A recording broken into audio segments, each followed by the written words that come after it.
हमारा देश लोकतंत्र की बुनियाद पे खड़ा है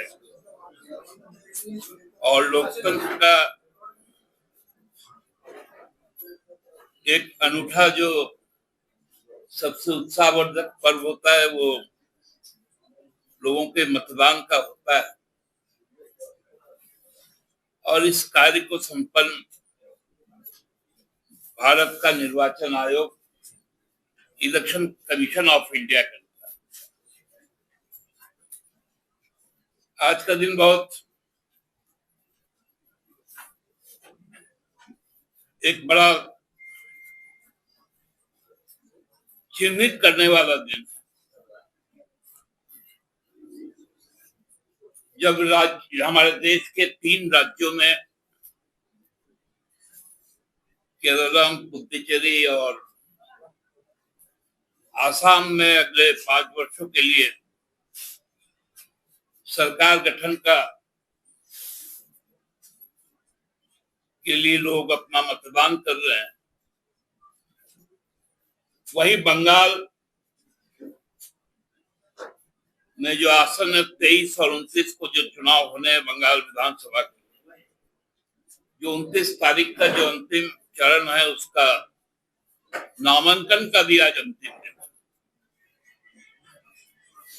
6 तारीख को 23 तारीख को जो तमिलनाडु के साथ में जो चुनाव होगा उसका नामांकन 6 को समाप्त हुआ और 9 तारीख को आज बंगाल का समाप्त। चुनाव आयोग हर 25 जनवरी को देश के सभी मान्यता प्राप्त, राज्य स्तरीय मान्यता प्राप्त राष्ट्रीय राजनीतिक दल, सिटीजन फोरम, सिटीजन ऑर्गेनाइजेशन, सबके साथ एक सेमिनार करती है जो राष्ट्रीय मतदाता दिवस के रूप में उसका आयोजन निर्वाचन आयोग करता है। और उसका जो टैग लाइन होता है, एक भी वोटर छूटे नहीं, नो वोटर्स लेफ्ट बिहाइंड। लेकिन जो बंगाल में जो प्रहसन हुआ चुनाव आयोग के द्वारा, वो हम लोगों को 80 के दौर में और 90 के दौर में ले गया। मैं खुद 1990 से एक मतदान केंद्र अभिकर्ता के रूप में, एक राजनीतिक कार्यकर्ता के रूप में चुनाव को देखते आया। उस दौर में जो राजनीतिक दल थे वो थोड़ा जो बाहुबली किस्म के लोग होते थे, या जो क्लब वगैरह चलाते थे या थोड़ा प्रभाव रखते थे अपने मोहल्लों में। उस समय आप लोगों का बहुतों का जन्म नहीं हुआ होगा। उस समय हम लोग देखते थे कि राजनीतिक दल के प्रतिनिधि उनके पास संपर्क करते थे और एक ठेका दिया जाता था कि आप या तो हमको इतना वोट करवा दो या इस बूथ में वोट डालने किसी को मत। बाद में उसको बूथ कैप्चरिंग का नाम दिया गया, रिगिंग का नाम दिया गया। अब 2026 में एक नया इसी तरह का प्रयोग बंगाल में हो रहा है, जब भारत निर्वाचन आयोग ने ठेका ले लिया कि भारतीय जनता पार्टी के द्वारा उसको ठेका मिला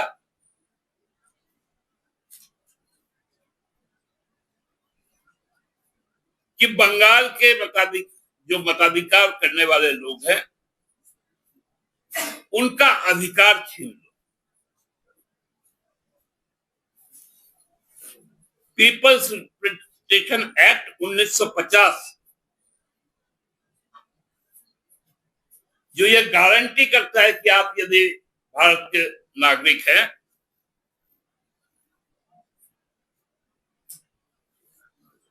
आप यदि पागल नहीं है,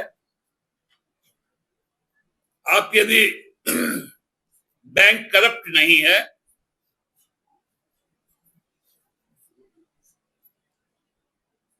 या आप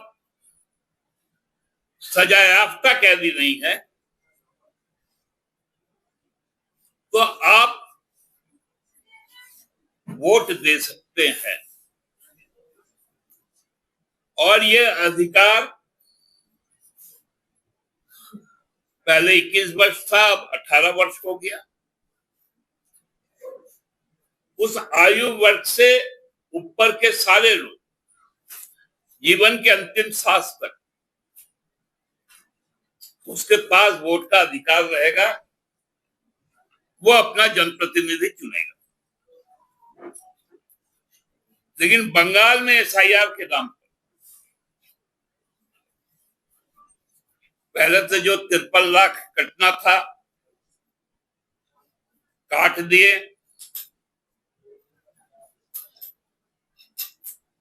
लोगों को लाइनों में लगवा दिए। सुप्रीम कोर्ट ने कहा कि न्यायिक रिवीजन होगा, वो भी शुरू हुआ। हमारे राज्य से भी, उड़ीसा से भी कई लोग गए न्यायिक सेवा के। लेकिन अब क्या हुआ, वो नाम जब जो कट गया, बाकी जो लगभग 32 लाख लोगों के नाम और लॉजिकल डिस्पेंसी के नाम पर किया गया,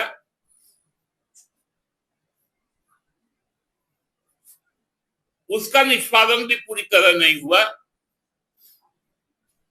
और 27 लाख लोगों को अब यह घोषित कर दिया गया कि आप वोट नहीं डाल सकते, ट्रिब्यूनल में जाना पड़ेगा।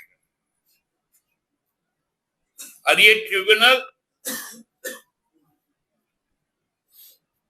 साउथ 24 परगना का एक जोका बोल के थोड़ा सा शहर कोलकाता से थोड़ा आउटस्कर्ट में है, जहां पर कैंसर हॉस्पिटल भी है, वहां पर उसका गठन किया गया 19 ट्रिब्यूनल। अब अलीपुरद्वार लगभग 1000 किलोमीटर से दूर लोग को अपना नागरिकत्व और अपना वोट का अधिकार साबित करने के लिए ट्रिब्यूनल में आना पड़ेगा। यह प्रक्रिया बनाई,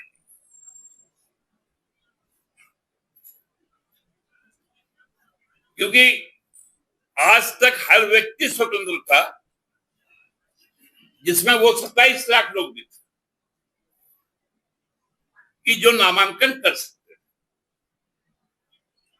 ऐसा हुआ भी, 2 प्रत्याशियों को सुप्रीम कोर्ट से रिलीफ मिला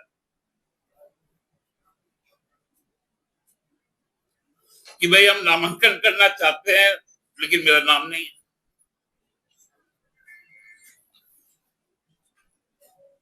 तो ये पहला मामला चुनाव आयोग द्वारा किया गया कि भारतीय जनता पार्टी से समझौते के तहत 27 लाख वोट काट दिए और उनके केवल वोट का अधिकार नहीं, अब उनके नागरिकता पर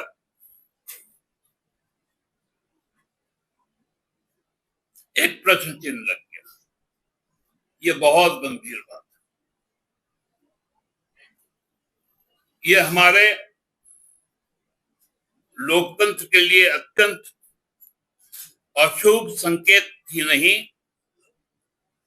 अलार्मिंग सिचुएशन। क्या यह देश अपना लोकतंत्र बचा पाएगा? क्या यह देश अपने संविधान की रक्षा कर पाएगा?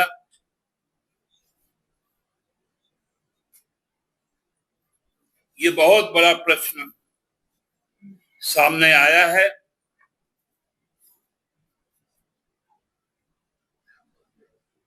और हमको लगता है कि चुनाव आयोग ने अब अपने सरकारी हैंडल पर जो एक्स हैंडल पर जो वो अब बातें आ रही हैं उनके तरफ से, वो किसी सरकारी दफ्तर का भाषा नहीं हो सकता, क्योंकि सरकारी दफ्तर का भाषा भी हम लोग जानते हैं और राजनीतिक दफ्तर का भी भाषा हम लोग जानते हैं। तो अब सारे वक्तव्य पंडित दीनदयाल मार्ग से अशोका रोड पहुंच रहा है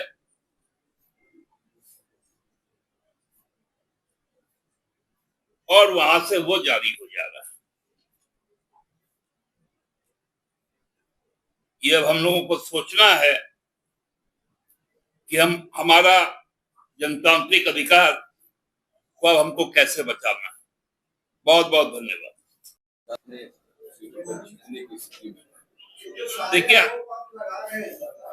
देखिए हम लोग आसाम में जो अभूतपूर्व उत्साह हम लोगों को मिला है और हमारे नेता हेमंत बाबू ने